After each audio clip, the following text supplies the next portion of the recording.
gyfarwydd o honna, dydy? Dafydd y Garreg Wen. A honna oedd y gân Gymraeg gyntaf glywyd ar y radio. Mae hynny'n ffaith.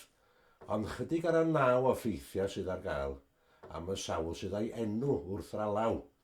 Y telynor David neu Dafydd Owen o ffarm y Garreg Wen yn ymyl Borth y Gest. Mae rhai enghraifft y meddwl y dylen ni fod yn dathlu 3 chamlwyddiant geni Dafydd y Garreg Wen eleni, ond mae'n anghydweld hyd yn oed ynghylch y flwyddyn y ganmwyd o. A dwi am drio torri'r ddadl honno'n gyntaf yn fan hyn.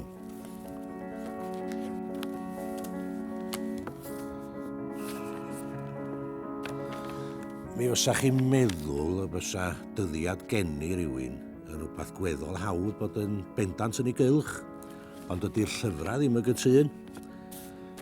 Ac yma i lenyddiaeth Gymraeg. Owen, David, Dafydd y Garreg Wen, 1711 neu 1712. Gwyddoniadur Cymru.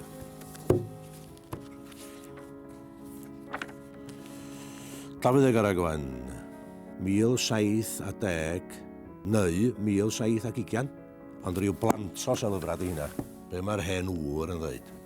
Sef cofrestr achau Sir Gaernarfon a Sir Fôn. Mae'r wan.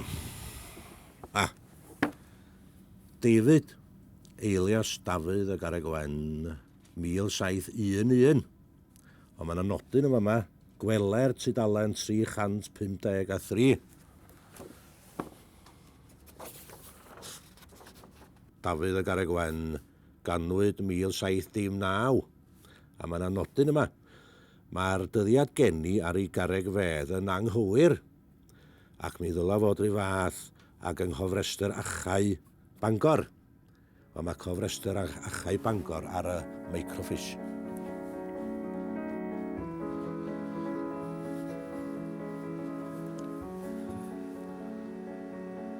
Chwilio dwi rwan yng nghanol cofnodion plwy Ynys Cynhaearn, lle mae ffarm y Garreg Wen, a hynny oedd eitir flwyddyn 1719, 1711, a dyma folwch.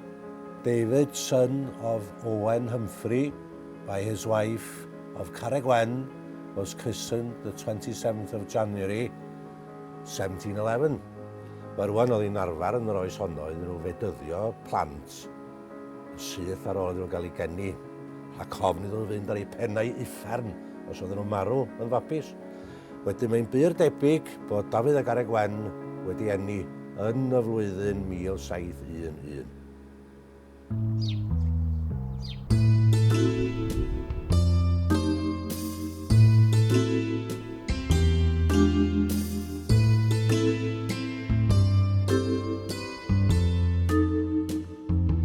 Wel, gwersyll gwylia ydi ffarm y Garreg Wen bellach. Ond dyma fo'r hen gartra, y Garreg Wen, meddan nhw. Ond mae'n anodd gwybod i sicrwydd achos y Garreg Wen ydi enw'r bwthyn nesa. Y Garreg Wen oedd enw ffarm i gyd. A hynny oherwydd bod yna glamp o Garreg Wen ar y mynydd uwchlaw. Tad Dafydd, Owen Humphrey, oedd yn ffarmio yn y Garreg Wen. A dos yr eb yn gwybod llawer am hwnnw. Ond un o gwmpennant oedd ei fam Gwen, ac yn ôl pob sôn mi oedd honno yn ddynas gerddorol iawn. Mi fydda hi yn canu gyda'r tanna yn y tai mawr yn y cylch.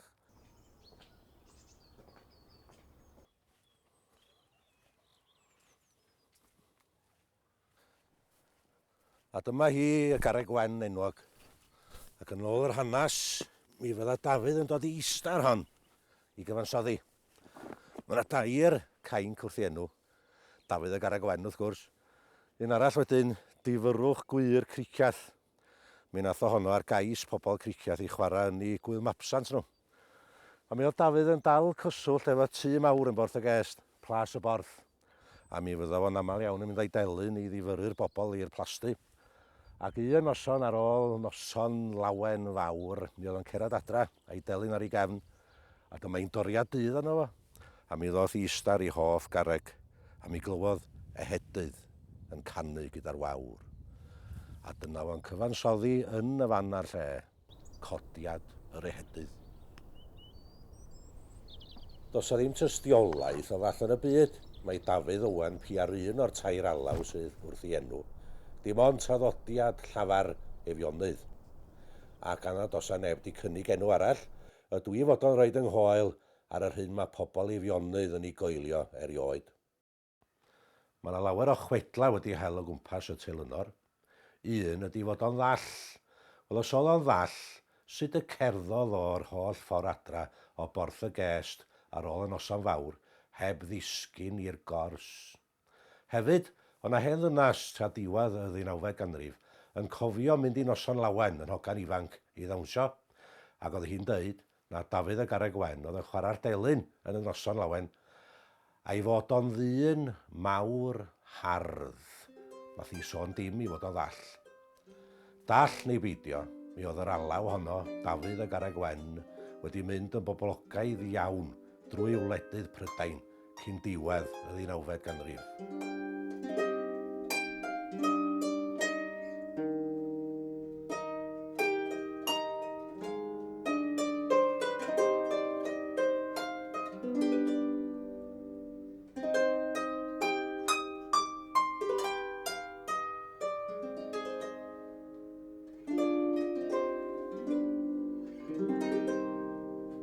Erbyn diwedd y 19fed ganrif, mi oedd yr alaw yn rhan o'r repertoire pob telynor Gwerthu Halan, a hynny yn benna oherwydd y llyfr yma, Relics of the Welsh Bards.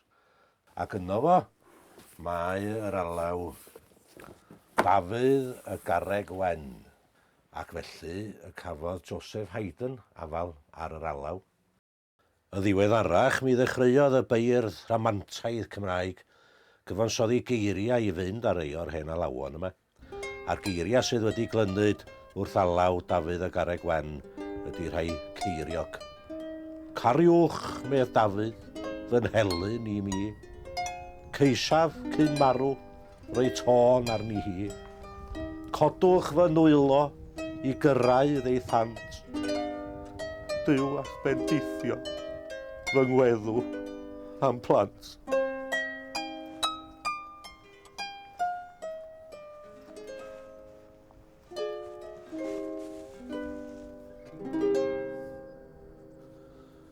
Dyw a'th bendithio, fy ngweddw am hlant.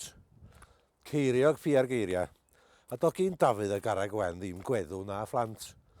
Mi fydd o farw yn 29 oed, yn ddi-briod, ac ym mynwent eglwys Ynys Cynhaearn yn ymyl pentra Felin me wedi gladdu.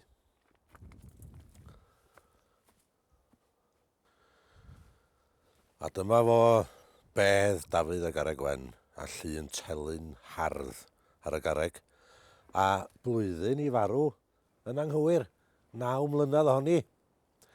A'r hanes am yr alaw enwog ydy bod y telynor yn bur wael, yn wir ar ei wely anga, a'i fam yn tendio na fo. A'i fod o wedi cysgu a piciad am funud i'r nefoedd, lle clywodd o yr alaw hyfryta glywyd erioed. Ac ar ôl deffro, mi alwodd ar ei fam a deithio fod ei delyn, ac mi chwaraeodd y gainc, a wedyn gofyn am iddi gael ei chwarae yn ei angladd.